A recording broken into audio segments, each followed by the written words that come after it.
ಇನ್ನು ಕೋರಮಂಗಲದ ಸ್ಥಿತಿ ಕೂಡ ಇದಕ್ಕೇನು ಭಿನ್ನವಾಗೇನೂ ಇಲ್ಲ. ಕೋರಮಂಗಲದಲ್ಲೂ ಕೂಡ ಅದೇ ಸ್ಥಿತಿ. ಯಾಕಂದರೆ ಭಾರೀ ಮಳೆಯಿಂದಾಗಿ ಜನರು ಪರದಾಡ್ತಾ ಇದ್ದಾರೆ. ಬೇರೆ ಬೇರೆ ಭಾಗದ ಬೆಂಗಳೂರಿನ ಬೇರೆ ಬೇರೆ ಭಾಗದ ವಿವರಗಳನ್ನು ನಿಮ್ಮ ಎದುರುಗಡೆ ಇಡ್ತಾ ಇದ್ದೀವಿ ನಾವು. ಕೋರಮಂಗಲದಲ್ಲಿ ಬೀದಿ ಬೀದಿ ವ್ಯಾಪಾರಿಗಳಿಗೆ ಸಂಕಷ್ಟ ಶುರುವಾಗಿದೆ.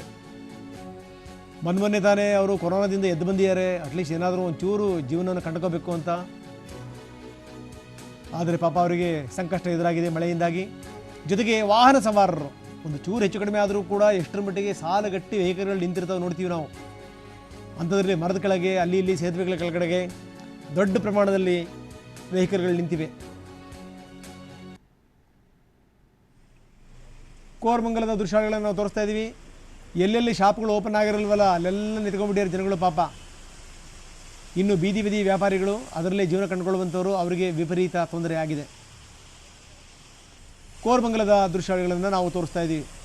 ಇನ್ನೂ ಕೂಡ ಮಳೆ ಸುರಿತಾನೇ ಇದೆ. ನಿನ್ನೆ ರಾತ್ರಿಯಿಂದ ಶುರುವಾದಂಥ ಮಳೆ ಇನ್ನೂ ಕೂಡ ನಿಂತಿಲ್ಲ.